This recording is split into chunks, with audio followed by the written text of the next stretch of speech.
Tu t'entraînes régulièrement, tu fais attention à ce que tu fais et pourtant tu vois aucun progrès. Aujourd'hui, je vais te partager les 7 raisons qui bloquent clairement ta progression et 80% des coureurs font au moins 3 de ces erreurs. Si jamais tu me connais pas, moi c'est Jason, je suis pratiquant et coach hybride. Et si tu veux arrêter de t'entraîner beaucoup pour progresser peu, reste bien jusqu'à la fin de cette vidéo pour ne pas faire les mêmes erreurs. Et la première erreur, c'est que tu cours trop souvent à la même intensité. Ni vraiment lent, ni vraiment rapide. Résultat, tu cours trop lentement pour progresser sur ta vitesse ou ton allure, mais tu cours trop rapidement pour récupérer suffisamment et pouvoir allonger un petit peu tes sorties. C'est un peu la zone piège de la stagnation et à terme de la blessure. T'accumules juste de la fatigue sans créer d'adaptation. Pour ça, tu dois structurer tes entraînements et savoir exactement quoi faire, quand le faire, comment et surtout pourquoi. La deuxième erreur, c'est que tu ajustes trop tard ou jamais. Beaucoup de coureurs attendent une blessure, une grosse contre-performance, une perte totale de motivation pour se dire qu'il y a un problème. Sans analyse régulière, ressenti, charge, évolution, tu pilotes un petit peu tes entraînements à l'aveugle. Et pour ça, il faut que tu sois hyper honnête avec toi-même et ton ressenti. Quand c'est une séance facile, quand c'est une séance extrêmement intense, quand en ce moment tu as un petit peu de fatigue qui s'accumule ou alors juste du stress avec le boulot ou la vie perso. Parce que forcément, ça va avoir un impact sur les entraînements, donc il faut que tu arrives à mettre en corrélation ton ressenti et les données pour bien gérer ta charge d'entraînement. Donc forcément, la gestion de données, c'est complexe et c'est même un métier, mais retiens cette phrase qu'un professeur m'avait partagée à la fac: écoute ton corps quand il murmure, n'attends pas qu'il crie.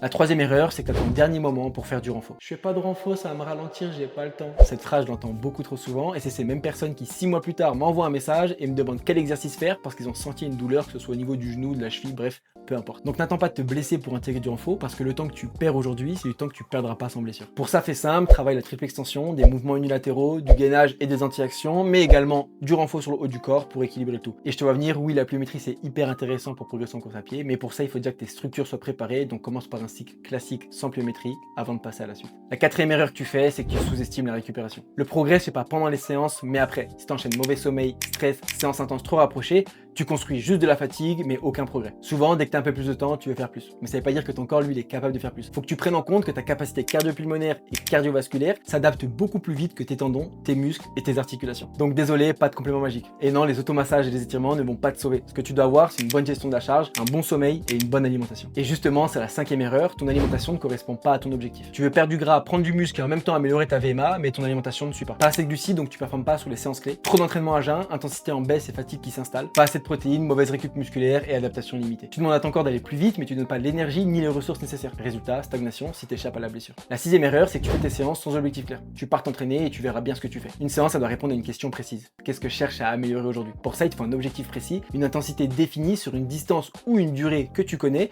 pour créer l'adaptation souhaitée. Pour ça, tu dois faire des tests pour connaître ton niveau actuel, appliquer une surcharge progressive et préparer tes séances à l'avance. D'ailleurs, pour t'aider à déterminer tes zones, j'ai fait une vidéo complète qui t'explique tout sur le sujet.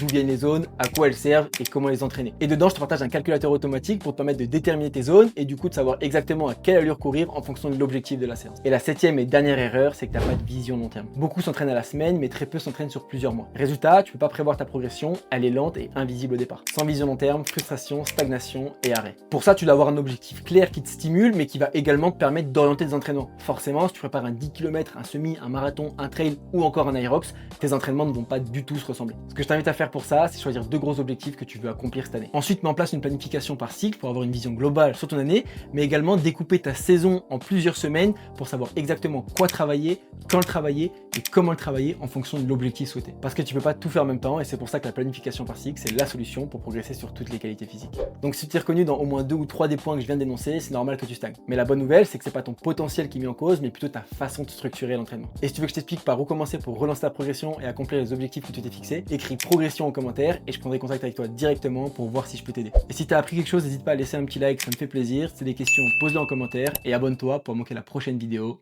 Ciao.